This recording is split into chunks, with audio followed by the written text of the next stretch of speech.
सगळ्यांना नमस्कार। आज आपल्या भारतीय जनता पार्टीचे आणि महायुतीचे उमेदवार आदरणीय संजय काका पाटील यांची उमेदवारी मिळाल्यापासून सांगली लोकसभेमध्ये सगळ्या भागामध्ये त्यांची आज एक फेरी पूर्ण झालेली आहे आणि भारतीय जनता पार्टी व महायुतीच्या कार्यकर्त्यांनी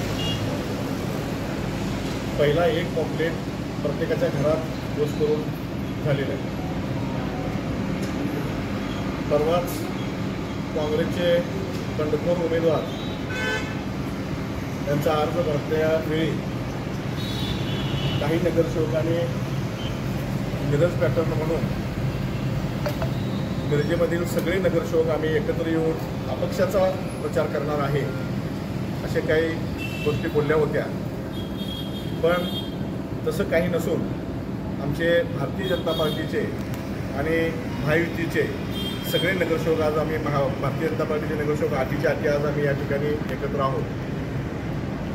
मिरज पॅटर्न हा मिरज शहर व परिसराच्या विकासासाठी म्हणून आम्ही फार दिवसापासून ऐकतोय।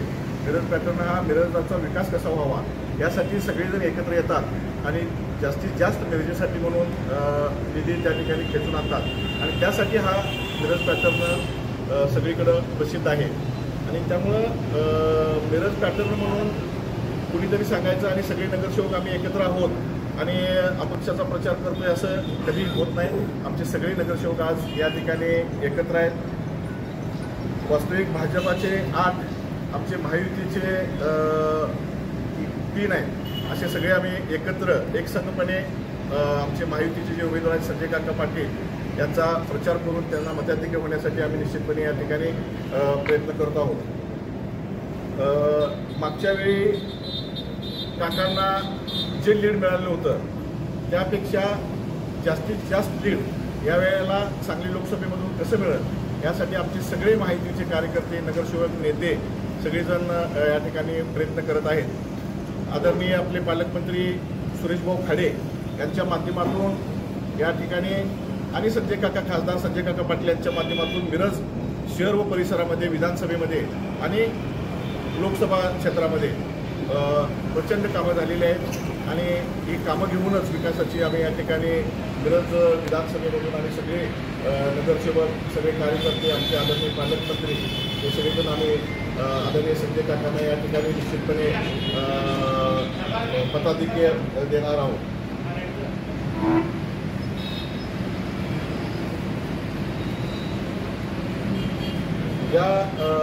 याच्यामध्ये मी मगाशी म्हटल्याप्रमाणे की प्रत्येकजण ही निवडणूक लोकसभेची जनतेनेच हातात घेतलेली आहे। आदरणीय संजय काका यांना दुसऱ्यांदा खासदार करणे आणि आदरणीय आपले पंतप्रधान नरेंद्र मोदी यांना दुसरे जनतेने ही निवडणूक हातात घेतलेली आहे। त्यामुळे निश्चितपणे आम्ही सगळेजण एकत्र येऊन या ठिकाणी काकांना मताधिक्य देणार आहोत।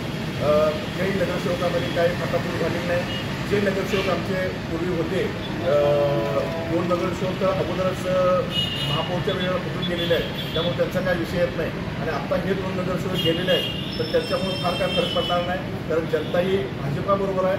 भाजपाने जे कामं प्रचंड केलेले आहेत या विभागामध्ये, त्यामुळं 100% जनता ही भाजपाबरोबर असल्यामुळे मी मगाशी सांगितल्याप्रमाणे जनतेनेच ही निवडणूक हातात गेलेली आहे। हे कोण हे जे फुटून गेलेले आहेत हे असले काय नसले काय फार काय आमच्यावर फरक पडणार नाही।